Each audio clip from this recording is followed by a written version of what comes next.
اور ایک اور چیز جو خاص طور پر جس کے متعلق یہ بات کہی جاتی ہے کہ جس سے علم میں برکت آتی ہے، وہ ہے اپنے استاد کا احترام کرنا، اپنے استاد کا احترام کرنا۔ آقا سیستانی اور رہبر معظم آیت اللہ خامنہئی کی کبھی آپ حکایتیں پڑھیں، ہر وقت اپنے اساتذہ کا ذکر کرتے نظر آتے ہیں، ان کے اخلاقوں کے قصے سناتے رہتے ہیں۔ اب آپ کہیں گے کہ ان کے استاد بھی تو ایسے تھے، ان کے وہ قصے سنا سکتے تھے۔ کہا جاتا ہے کسی نے کہ وہ طالب علم کے جو کہ میتھس کے ٹیچر آئے اور کہا کہ میں اپنے زمانے میں 100 میں 100 نمبر دیا کرتا تھا، تو شاگرد کہنے کا سر آپ کو اچھے کوئی استاد مل گئے ہوں گے، بعضوں کا یہ بھی ہوتا ہے۔ تو بہرحال ان کے اخلاق کے قصے، کبھی ان کے لیے کوئی زبان طعن و اعتراض جو ہے وہ دراز نہیں کرتے تھے، کبھی ان کا کوئی مذاق نہیں اڑاتے تھے۔ شیخ جعفر آل کاشف الغطا، جن کی کتاب بھی ہے کشف الغطا، اور ان کو آل کاشف الغطا کہا جاتا ہے۔ ایک دفعہ فتویٰ دے رہے تھے، ساری کتابیں بکھرائی ان کی اپنی طرف، اور مسائل میں ذرا غور و فکر کر رہے تھے۔ تو جب قدیم علماء کی کتابیں انہوں نے اٹھائیں تو انداز ذرا شکایتی ہو گیا، جملہ کہتے ہوئے، خدا ان علماء قدیم کو جزائے خیر دے، یہ مسئلہ بیان کیا لیکن کسی جگہ کوئی دلیل نہیں لکھی، دلیل ہی نہیں لکھی کسی جگہ۔ اچھا کہہ رہیں گے اس کے بعد جو ہے یہ رات کو جب سوئے تو انہوں نے خواب دیکھا، خواب یہ دیکھا کہ علماء کی پوری محفل ہے اور صاحب شرائع الاسلام، جن کی کتاب کا نام ہے محقق اول، جن کی کتاب دیکھی اس طرح کی ایک لفظ آپ نہیں پڑھ سکتے ان کتابوں، صاحب شرائع محقق اول درس دے رہے ہیں اور سارے علماء بیٹھ کے درس سن رہے ہیں۔ کہہ رہے میں محفل کے اندر داخل ہوا، شیخ جعفر آل کاشف الغطا جیسا، کہا جاتا ہے کہ علم فقہ میں ان سے زیادہ نابغہ روزگار شخصیت تشیع کی تاریخ میں نہیں گزری شیخ جعفر۔ اور کہہ رہے ہیں جب میں محفل میں آیا میں نے سلام کیا، انتہائی بے رخی کے ساتھ سلام کا جواب دیا، صاحب شرائع الاسلام۔ اور اس کے بعد کہہ رہے ہیں کہ میں وہاں آ کر بیٹھا اور بالکل ایسا اجنبیوں کی طرح سے میرے ساتھ سلوک ہوا کہ مجھے ایسا محسوس ہوا کہ گویا میں علماء شیعہ میں سے نہیں ہوں۔ اور اس کے بعد اچانک سے درس کے دوران صاحب شرائع الاسلام جو ان کی طرف محقق اول ان کی طرف متوجہ ہوئے اور کہا کہ اے جعفر، علماء شیعہ جو قدیم شیعہ علماء گزرے انتہائی زحمتوں، انتہائی تکالیف اور انتہائی پریشانیوں کے ساتھ انہوں نے ایک ایک حدیث کو جمع کیا، ملکوں جا کر خون جگر اپنا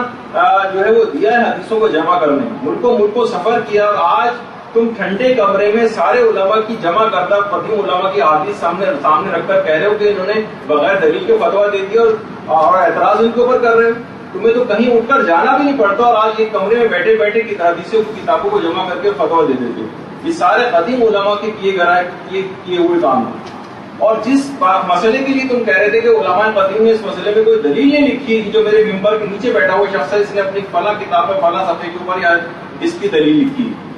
انہوں نے کہا کہ میں نے ان کے ممبر کے نیچے جو بیٹھے ہوئے ان کو دیکھا تو پتہ ہی چلا کہ یہ ملا محسن فیض کاشانی بیٹھے ہوئے۔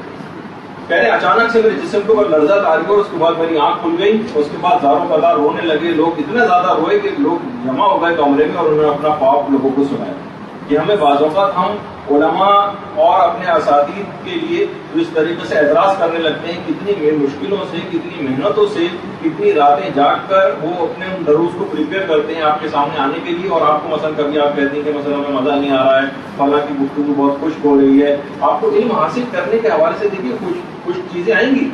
اس کے اندر علم کے اندر ہر وقت کوئی جو ہے اس طرح کی لطیفے اور اس کے اندر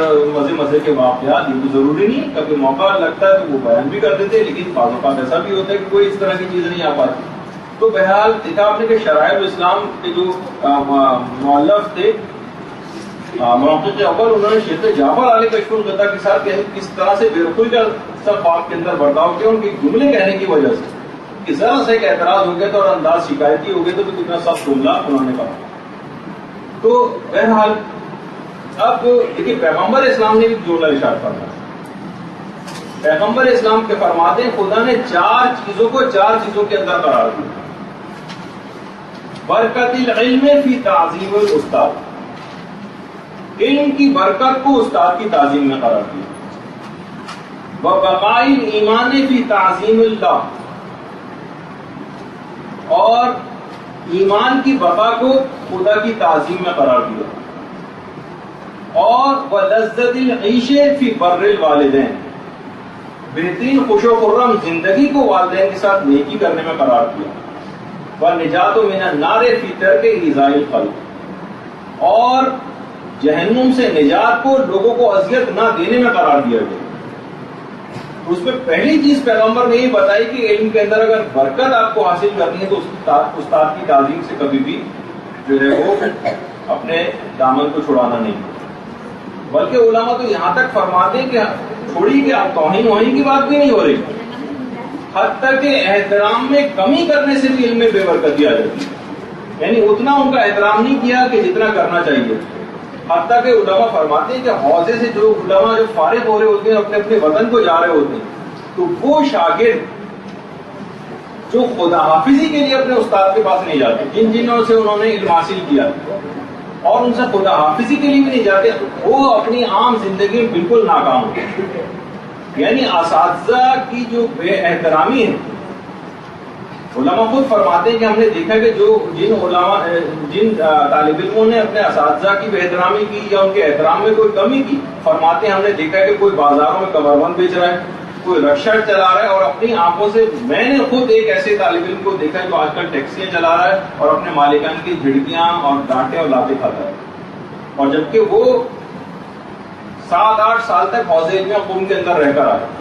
پڑھ کر آئے، وہاں سے اس کے بعد اس نے اس کو نصیب کے چھوڑ دیا اس چیز کو. بلکہ ایک ایسی یہ جو بے برکتی ہے فقط یہ توہین کی وجہ سے نہیں بلکہ بے احترامی کی وجہ سے بھی ہوتی ہے، بلکہ احترام میں کمی کی وجہ سے بھی ہوتی ہے. بلکہ علماء آگے چل کر ایک جملہ فرماتے ہیں کہ بلکہ یہ استاد سے سوء ظن رکھنے سے بھی یہ بے برکتی واقع ہو جاتی ہے کہ فقط ہم سوء ظن بھی اگر ان سے رکھتے تو بہرحال بعض اوقات ایک ایسی بے برکتی اس کے اندر آ جاتی ہے. دیکھیے بہت سارے گناہ اسی طرح سے ہوتے ہیں کہ وہ سامنے نہیں آتے، دلوں میں چھپے ہوتے ہیں. جو امیر المومنین فرماتے تھے نا کہ لو تکاشفتم ما تدافنتم، اگر لوگ ایک دوسرے کے گناہوں سے واقف ہو جاتے ہیں نا تو وہ ایک دوسرے کو دفن کرنا چھوڑ دیتے.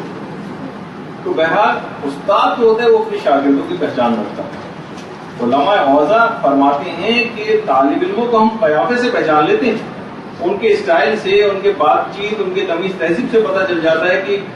کتنے اس میں پانی. امیر المومنین کا یہ تو جبھی تو جملہ ہے کہ صلاح الظواہر عنوان صحت الضمائر،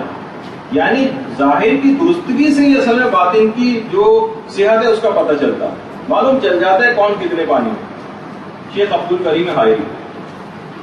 فرماتے تھے کہ میں صرف چند منٹ کے اندر کسی بھی شخص کی پوری علمی قابلیت کا پتہ چلا سکتا ہوں. شیخ عبدالکریم حائری کے اندر ایک ایسی خوب کہتے تھے کہ مجھ میں اتنی صلاحیت ہے.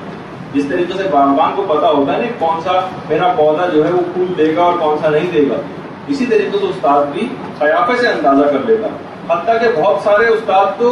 یہ تک اپنے شاگردوں کو پہچان لیتے کہ آج اس شاگرد نے اپنی نماز شب قضا کی ہے یا اس نے اپنی نماز فجر قضا کی، تو بس قیافے سے پتہ چلا لیتے کہ کیا کر کے آئے. ممکن ہے کہ وہ کوئی بہت خوش شکل ہو لیکن وہ نورانی نہ ہو. علماء کہتے ہیں ہو سکتا ہے جیسے بلال آپ کے سامنے آ جائیں، بلال حبشی، حضرت فضہ آپ کے سامنے آ جائیں، جون آپ کے سامنے آ جائیں، ہو سکتا ہے جو شکل میں آپ کو اچھے محسوس نہ ہو لیکن نورانیت سے وہ بھرپور ہوں. جب اسی وجہ سے کہا گیا جو معجزۃ البیضاء کے اندر جو حدیث بھی لکھی ہوئی ہے کہ انا سینہ بلال عند اللہ شین، بلال کی جو سین ہے وہ بھی خدا کے نزدیک شین تصور کی جاتی ہے. تو بہرحال نورانیت جو طالب علم کے اندر یہ بات یاد رکھ لیجیے جو آئے گی وہ تقوی کے ذریعے سے آئے گی اور نماز شب کے ذریعے سے آئے گی.